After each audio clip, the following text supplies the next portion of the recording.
13 अप्रैल 2023 की दोपहर लगभग 1:31 के आसपास प्रयागराज की सीजेएम कोर्ट में सनसनी चल रही थी और कटघरे में खड़े हुए एक व्यक्ति, एक बाहुबली अतीक अहमद और उसका भाई अशरफ, इसी बीच में जो लोग अदालत के अंदर और अदालत के बाहर हैं, ज़्यादातर लोग मोबाइल पर एक नोटिफिकेशन आता है, एक बेल बजती है और जब लोगों ने अपने ही मोबाइल को चेक करना शुरू करते हैं तो उन्हें देखकर यकीन नहीं हो रहा था।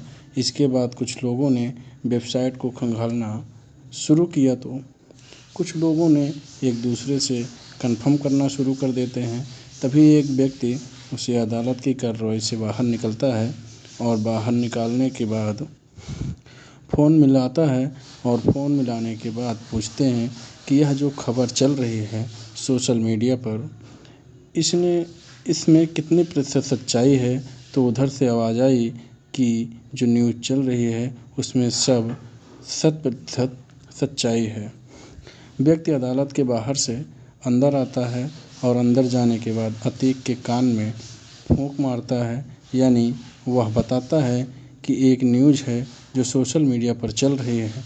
और जैसे ही अतीक अहमद के कानों में ये आवाज़ पहुंचती है तो अतीक अहमद भरी अदालत के अंदर दहाड़े मारकर रोने लगता है, फूट फूट कर रोने लगता है। वो कहता है कि मेरे बेटे को मार दिया है। तभी लोगों को यकीन हो जाता है कि ये पूरे देश में ज़्यादातर लोगों के मोबाइल पर मैसेज चल रहा था वो सही है। उसके बाद फिर देश भर की मीडिया में यह मैसेज तेज़ी से वायरल होता है। वह व्यक्ति जो लोगों की हत्याएं करता था, जान लिया करता था, व्यक्ति जब गोलियों मरवाता था, जब तक के सामने वाला मान नहीं जाता था, मर नहीं जाता था, वो व्यक्ति आज अपने बेटे के लिए फूट फूट कर रो रहा था। आज उसके ख़ानदान में, आज उसके परिवार में यह पहली हत्या थी, या तो उसने किसी की हत्या की थी या फिर उसके लिए किसी ने गोलियां खाई थी। लेकिन अभी की हिम्मत ने कभी गोलियां नहीं खाई। आज यह पहले ऐसा मामला था, अतीक अहमद के परिवार से कोई मर गया था। आदाब, नमस्कार, सत श्री अकाल। मैं हिमांशु। आज की जो सच्ची घटना मैं आपको सुनाने जा रहा हूँ, ये सच्ची घटना शुरू होती है इलाहाबाद से। दरअसल जिसको लोग आजकल प्रयागराज के नाम से जानते हैं। प्रयागराज में एक चकिया मोहल्ला है। वहाँ का रहने वाला एक तांगे वाला जो तांगे चलाया करता था, नाम फिरोज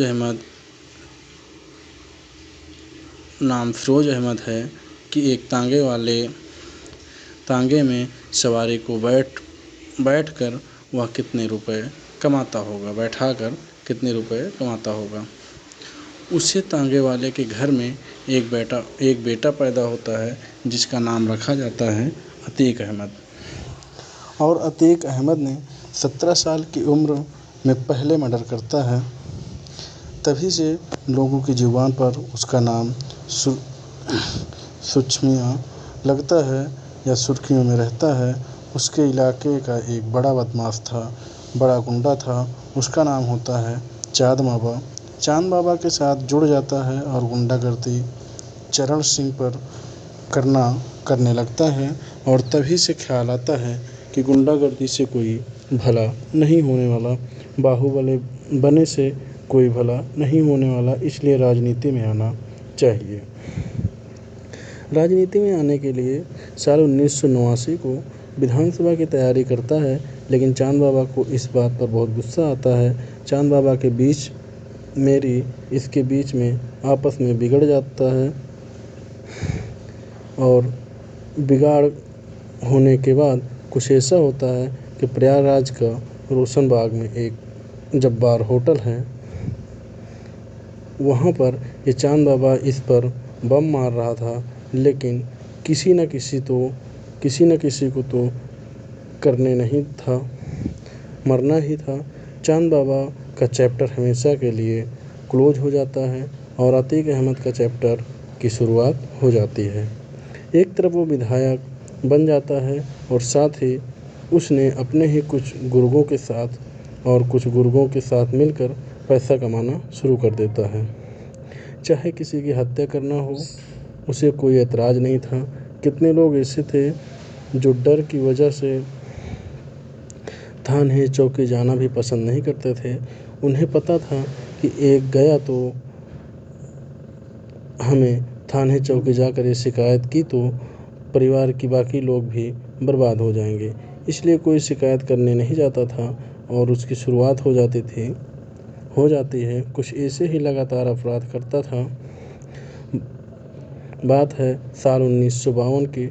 1992 में 2.5 मिनट के अंदर लगभग 250 फायर किए गए थे। आसपास के इलाके में भी फैल जाती कि आखिरकार क़यामत का भाई अशरफ था। अशरफ ने जो आसपास में कुछ लोग थे लगातार वो फायरिंग कर रहे थे और इससे लोग हंस रहे थे, मुस्कुरा रहे थे। ऐसा लग रहा था जिससे कि बड़ा काम वो कर रहे हैं। इसका वर्चस्व बढ़ाता था और आसपास के इलाके में लोगों में दहशत फैलती थी। किसी की हिम्मत नहीं होती थी कि उनके सामने जाकर कुछ बोल दे, कुछ बात कर ले। साल 1995 की बात है। इसका काफ़िला, अतिक्रमण का काफ़िला, उसके भाई, ये सब लोग जा रहे थे। ये सब लोग जा रहे थे तो एक व्यक्ति ने कुछ हिम्मत जताकर, उससे हो सकता है कि ज़्यादा उसे जल्दी हो, कहीं बाहर जाना हो और अशोक साहू नाम का वो व्यक्ति होता है। अशोक साहू ने इसके काफ़िले को वो ओवरटेक करता हुआ आगे निकल जाता है और ये बात इसके परिवार को, खासकर इसके भाई अतीक अहमद को बुरी लगती है। अतीक अहमद इस बात पे बुरा मान जाता है और उसका भाई अशरफ उसको पकड़ लेता है। पकड़ने के बाद उससे पूछता है कि तेरी हिम्मत कैसे हुई हमारी गाड़ियों को ओवरटेक करने की। वो कहता है, साहब मैं जल्दी में था। तभी उसको मारते हैं, पीटते हैं और मारपीट होने के बाद भी वो गिड़गिड़ाता है और रहम की भीख मांगता है। कहता है गलती हो गई, अब मुझे जाने दो, जल्दी में हूँ। तभी उसको गोलियों से भून देते हैं। अशोक साहू की जब हत्या की जाती है, ये मामला उन दोनों 1995 में बड़े सुर्खियों में रहा था। बहुत तेज़ी के साथ वायरल होता है, लेकिन इनकी हत्या करने का, इनकी ज़मीनों पर कब्जा करने का, इनका किसी का अपहरण करने का जो सिलसिला था वो थमता नहीं था, लगातार चल रहा था। साल 2002 की बात है। एक पार्षद होती हैं, नल नाम होता है उनको भी कुछ इसी तरह से गोलियों से भून दिया जाता है। जब गोलियों से भुना जाता है तो उसके बाद भी खबर अखबार में आई तो, लेकिन किसी की कुछ कहने की हिम्मत नहीं होती है। और जैसे जैसे हत्याओं का सिलसिला ये बढ़ रहा था, वैसे वैसे आसपास के इलाकों में वर्चस्व कायम हो रहा था। साल 2003 में एक बीजेपी के नेता होते हैं, नाम अशरफ होता है। अशरफ ने कुछ आवाज़ उठानी शुरू की, इनके विरोध में जाने की कोशिश की। इनके खिलाफ जब आवाज़ उठा रहे थे तो पता चला कि अशरफ का चैप्टर भी हमेशा के लिए गोलियों से बैंड कर दिया जाता है, ख़त्म कर दिया जाता है। जब अशरफ मारा जाता है, इन्हें लगता है कि ये अपनों को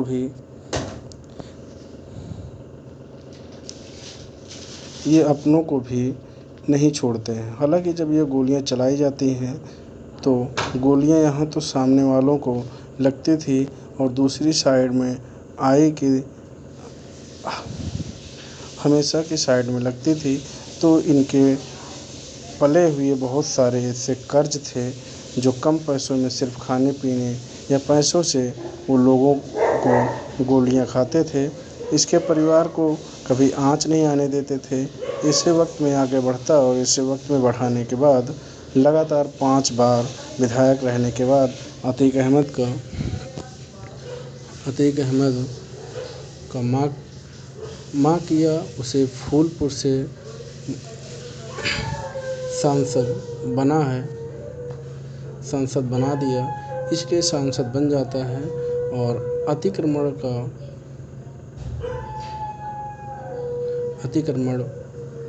करता है, जो कि उसका भाई अशरफ उसको विधायक बना देते हैं। पश्चिम से एक सीट होती है इलाहाबाद की, लेकिन वहाँ से इन्हीं का एक साथी होता है,